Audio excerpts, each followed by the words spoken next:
2026 தமிழக சட்டமன்ற தேர்தல் களம் இப்போதே அனல் பறக்க ஆரம்பிச்சிருச்சு.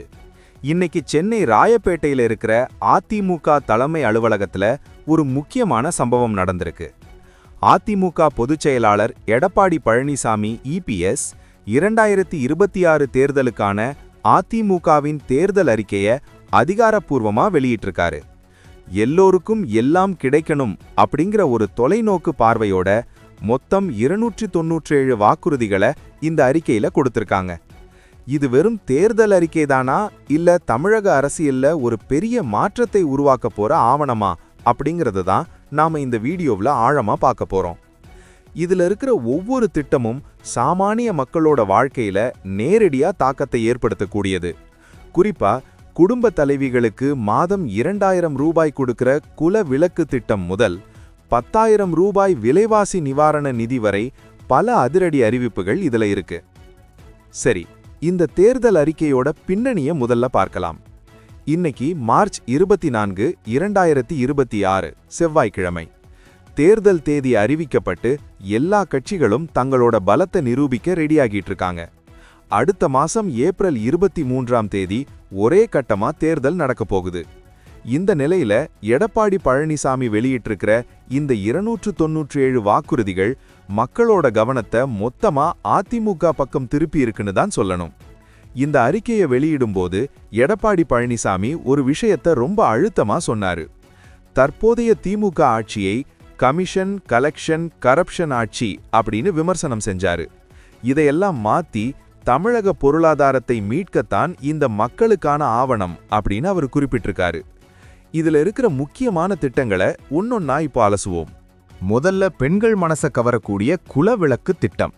ரேஷன் கார்டு இருக்கிற ஒவ்வொரு குடும்பத் தலைவிக்கும் மாசம் 2000 ரூபாய் அவங்க பேங்க் அக்கவுண்ட்லயே நேரடியா செலுத்தப்படும்னு அதிமுக அறிவிச்சிருக்கு. தற்போதைய ஆட்சியில இருக்கிற உரிமை தொகை திட்டத்தை விட இது 2 மடங்கு அதிகம் அப்படிங்கிறது இங்க கவனிக்க வேண்டிய விஷயம். அடுத்ததா ஒரு அதிரடியான அறிவிப்பு என்னன்னா 10,000 ரூபாய் சிறப்பு நிவாரண நிதி. கடந்த சில வருஷங்களா ஏறிக்கிட்டே இருக்கிற விலைவாசி உயர்வு, அப்புறம் வரி உயர்வு, இதனால மக்கள் ரொம்பவே கஷ்டப்படுறாங்க. இதை சரி செய்ய ஒவ்வொரு குடும்பத்துக்கும் ஒரு முறை மட்டும் வழங்கப்படக்கூடிய 10,000 ரூபாய் பணத்தை கொடுப்போம்னு சொல்லியிருக்காங்க. இது நடுத்தர வர்க்க மக்களுக்கு ஒரு பெரிய ஆறுதலா இருக்கும்னு எதிர்பார்க்கப்படுது. இப்போ ஒரு நிமிஷம் யோசிச்சு பாருங்க, இந்த 10,000 ரூபாய் உதவித்தொகை மக்களோட வாக்குகளை மாத்துமா? உங்களோட கருத்து என்னன்னு கமெண்ட்ல சொல்லுங்க. இதோட மட்டும் நிக்கல, வீட்டு உபயோக பொருட்களையும் இந்த முறை லிஸ்ட்ல சேர்த்திருக்காங்க. அரிசி குடும்ப அட்டை வச்சிருக்கிற எல்லாருக்கும் ஒரு இலவச ரெஃப்ரிஜரேட்டர், அதாவது ஃப்ரிட்ஜ் வழங்கப்படும்னு சொல்லியிருக்காங்க. கடந்த காலங்களில் மிக்சி, கிரைண்டர் கொடுத்த அதிமுக இந்த முறை ஃப்ரிட்ஜ் கார்டை கையில் எடுத்திருக்கு. இதன் பின்னணி என்னன்னு பார்த்தா சாதாரண மக்களோட வாழ்க்கை தரத்தை உயர்த்துறது தான் இதோட நோக்கம்னு அதிமுக தரப்புல சொல்றாங்க. அதே போல சமையல் எரிவாயு சிலிண்டர் விலையும் பெரிய பிரச்சனையா இருக்கு இல்லையா? அதுக்காக வருஷத்துக்கு 3 சிலிண்டர் இலவசமா கொடுக்கப்படும்னு அறிவிச்சிருக்காங்க. இது ஒரு சராசரி குடும்பத்தோட வருடாந்திர பட்ஜெட்ல பெரிய மாற்றத்தை உருவாக்கும். அடுத்ததா போக்குவரத்து துறையில ஒரு புரட்சிகரமான அறிவிப்பு. இப்போதைக்கு பெண்களுக்கு மட்டும்தான் அரசு பேருந்துகள்ல இலவச பயணம் இருக்கு. ஆனா அதிமுக ஒரு படி மேல போய் ஆண்களுக்கும் அரசு பேருந்துகள்ல இலவச பயண திட்டத்தை விரிவுபடுத்துவோம்னு சொல்லியிருக்காங்க. இது உழைக்கும் வர்க்க ஆண்களுக்கு, குறிப்பா தினக்கூலி வேலைக்கு போறவங்களுக்கு ஒரு பெரிய வரப்பிரசாதமா அமையும். அதே போல எரிசக்தி துறையிலையும் ஒரு முக்கியமான மாற்றம் இருக்கு. ஒவ்வொரு வீட்டுக்கும் 1 கிலோவாட் சோலார் பேனல், அதாவது சூரிய ஒளி மின்சக்தி தகடுகள் அமைக்க 30,000 ரூபாய் வரை மானியம் வழங்கப்படும்னு சொல்லியிருக்காங்க. இது மின்சார கட்டணத்தை குறைக்கிறதுக்கும் பசுமை ஆற்றலை ஊக்குவிக்கவும் உதவும்னு நிபுணர்கள் கருதுறாங்க. கல்வி மற்றும் இளைஞர் நலன் பத்தி பேசும்போது ரொம்பவே முக்கியமான 2 விஷயங்கள் இருக்கு. ஒன்னு, வங்கிகள்ல மாணவர்கள் வாங்கியிருக்கிற கல்வி கடன்கள் முழுமையா ரத்து செய்யப்படும்னு சொல்லியிருக்காங்க. இது லட்சக்கணக்கான பட்டதாரி இளைஞர்களோட பாரத்தை குறைக்கும். இன்னொன்னு, நீட் தேர்வு பத்தினது. அரசு பள்ளி மாணவர்களுக்கு மருத்துவ படிப்புகள்ல இப்போ இருக்கிற 7.5% உள்ஒதுக்கீட்டை 10% உயர்த்துவோம்னு ஒரு வாக்குறுதி கொடுத்திருக்காங்க. இது கிராமப்புற மாணவர்களுக்கு மருத்துவ கனவை நனவாக்க ஒரு பெரிய வாய்ப்பா அமையும். அதிமுக ஆட்சி காலத்துல தான் இந்த 7.5% இடஒதுக்கீடு கொண்டு வரப்பட்டது அப்படிங்கிறது குறிப்பிடத்தக்கது. அதை இப்போ இன்னும் கொஞ்சம் அதிகமாக்க அவங்க முடிவு பண்ணியிருக்காங்க. சுகாதாரத்துறையில ஒரு புதுமையான அறிவிப்பு இருக்கு. முதல்வர் விரிவான காப்பீட்டு திட்டத்தின் கீழ் IVF சிகிச்சை முறையும் சேர்க்கப்படும்னு சொல்லியிருக்காங்க. குழந்தை பாக்கியம் இல்லாத ஏழை தம்பதிகளுக்கு தனியார் மருத்துவமனைகள்ல இந்த சிகிச்சை எடுக்கிறது ரொம்ப செலவு பிடிக்கும். அதை அரசாங்கமே ஏத்துக்கும்னு சொல்றது ஒரு வரவேற்கத்தக்க மாற்றமா பார்க்கப்படுது. இது தவிர முதியோர்கள், விதவைகள் மற்றும் மாற்றுத்திறனாளிகளுக்கான சமூக பாதுகாப்பு ஓய்வூதியம் மாசம் 2000 ரூபாயா உயர்த்தப்படும்னு சொல்லியிருக்காங்க. இது அவங்களோட பொருளாதார சுதந்திரத்தை உறுதி செய்யும். விவசாயிகளை பொறுத்தவரைக்கும் இந்த தேர்தல் அறிக்கை ரொம்பவே லாபகரமானதா இருக்கு. நெல் கொள்முதல் விலைய ஒரு குவிண்டாலுக்கு 3500 ரூபாயா நிர்ணயம் பண்ணுவோம்னு சொல்லியிருக்காங்க. அதேபோல கரும்புக்கு ஒரு டன்னுக்கு 4500 ரூபாய் விலை கொடுக்கப்படும்னு அறிவிப்பு வெளியாகியிருக்கு. டெல்டா மாவட்ட விவசாயிகள் நீண்ட காலமா கேட்டுக்கிட்டு இருந்த ஒரு கோரிக்கை இது. இதோட சேர்த்து ரேஷன் கடைகள்ல மாசம் 1 கிலோ துவரம் பருப்பும் 1 லிட்டர் சமையல் எண்ணெயும் இலவசமா கொடுக்கப்படும்னு சொல்லியிருக்காங்க. உணவு பாதுகாப்பை உறுதி செய்யறதுல இது ஒரு முக்கியமான படி. அறிக்கைகள் கூறுவது என்னன்னா, இந்த இலவச பொருட்கள் வழங்கும் திட்டம் ரேஷன் கடைகள்ல இருக்கிற கூட்டத்தை முறைப்படுத்தும்னு எதிர்பார்க்கப்படுது. இப்போ இந்த தேர்தலோட அரசியல் கூட்டணிகள் பத்தி கொஞ்சம் பார்க்கலாம். 2026 தேர்தல்ல அதிமுக ஒரு பலமான கூட்டணியை அமைச்சிருக்காங்க. மொத்தம் இருக்கிற 234 தொகுதிகள்ல அதிமுக 170க்கும் அதிகமான இடங்கள்ல போட்டியிடுது. மற்ற இடங்களை கூட்டணி கட்சிகளுக்கு பிரிச்சு கொடுத்திருக்காங்க.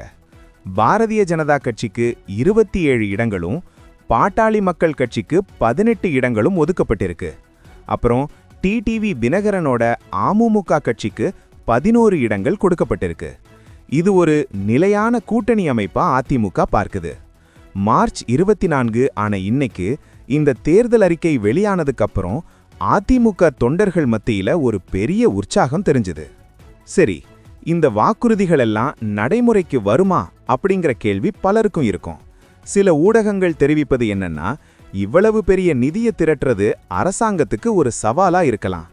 உதாரணத்துக்கு 10,000 ரூபாய் ஒருமுறை நிவாரணம் அப்படின்னா தமிழகத்தில் இருக்கிற சுமார் 2 கோடி குடும்பங்களுக்கு கொடுக்கணும்னா அதுக்கு ஒரு பெரிய அமௌண்ட் தேவைப்படும்.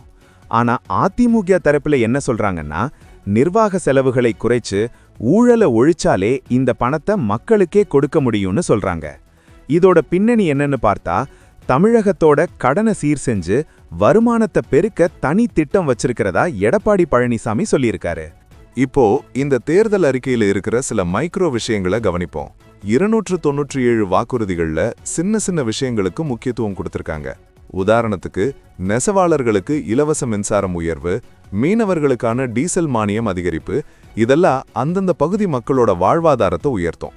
உறுதியாக தெரிந்தது என்னன்னா, இந்த முறை அதிமுக எல்லா தரப்பு மக்களையும் திருப்திப்படுத்த முயற்சி செஞ்சிருக்காங்க. வட தமிழகத்துல பாமக கூட்டணி ஒரு பலம் அப்படின்னா, தென் தமிழகத்துல அமமுக கூட்டணி அவங்களுக்கு கை கொடுக்கும்னு நினைக்கிறாங்க. கொங்கு மண்டலம் எப்பவுமே அதிமுகவோட கோட்டை. அங்க இப்போ எடப்பாடி பழனிசாமியோட இந்த அறிவிப்புகள் இன்னும் பெரிய தாக்கத்தை ஏற்படுத்தும். ஆனா இத பற்றி சிலரின் கருத்து என்னன்னா, இலவச அறிவிப்புகள் மட்டுமே தேர்தலை தீர்மானிக்குமா அப்படிங்கிறதுதான். மக்கள் இப்போ ரொம்பவே விழிப்புணர்வோட இருக்காங்க. அவங்க வேலைவாய்ப்பு, கட்டமைப்பு வசதிகள் இதையும் எதிர்பார்க்கறாங்க. அதிமுக இதையும் கவனிச்சிருக்கு. புதிய தொழிற்சாலைகளை உருவாக்குறது, ஐடி பூங்காக்களை மாவட்ட வாரியா கொண்டு வர்றது பத்தியும் அறிக்கையில சில குறிப்புகள் இருக்கு. குறிப்பா தென் மாவட்டங்கள்ல தொழில் வளர்ச்சியை அதிகப்படுத்த சிறப்பு பொருளாதார மண்டலங்கள் உருவாக்கப்படும்னு சொல்லியிருக்காங்க. இது இளைஞர்களோட வேலைவாய்ப்பு பிரச்சனையை ஓரளவுக்கு சரி செய்யும்னு நம்பப்படுது.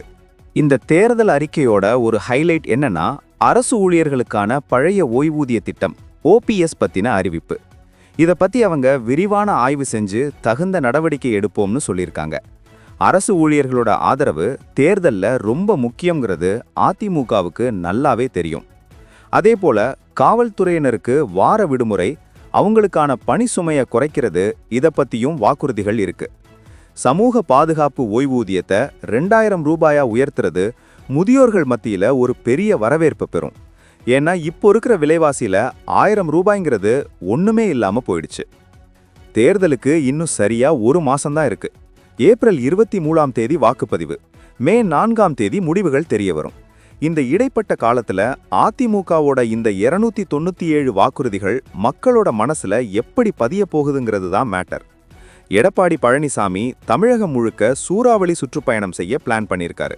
ஒவ்வொரு ஊர்லயும் அங்க இருக்கிற லோக்கல் பிரச்சனைகளை இந்த அறிக்கையில் இருக்கிற தீர்வுகளோட ஒப்பிட்டு பேச போறாரு. திமுக தரப்புல இதுக்கு என்ன பதில் வரப்போகுது, அவங்க என்ன மாதிரியான வாக்குறுதிகளை கொடுக்க போறாங்கங்கிறது அடுத்த கட்ட எதிர்பார்ப்பு.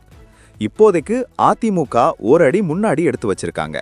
இறுதியா பார்த்தா இந்த தேர்தல் அறிக்கை ஒரு பட்ஜெட் கன்ஸ்ட்ரக்ஷன் போலதான் இருக்கு. ஒரு பக்கம் நலத்திட்டங்கள், இன்னொரு பக்கம் உட்கட்டமைப்பு மேம்பாடு. இந்த ரெண்டுக்கும் நடுவுல சமநிலையை கொண்டு வர்றதுதான் பெரிய சவால். ஆனா எடப்பாடி பழனிசாமி ரொம்பவே நம்பிக்கையா இருக்காரு. அம்மாவோட ஆட்சி மீண்டும் மலரும், மக்கள் குறைகள் தீரும் அப்படின்னு அவர் இன்னைக்கு பேட்டியில சொல்லியிருக்காரு.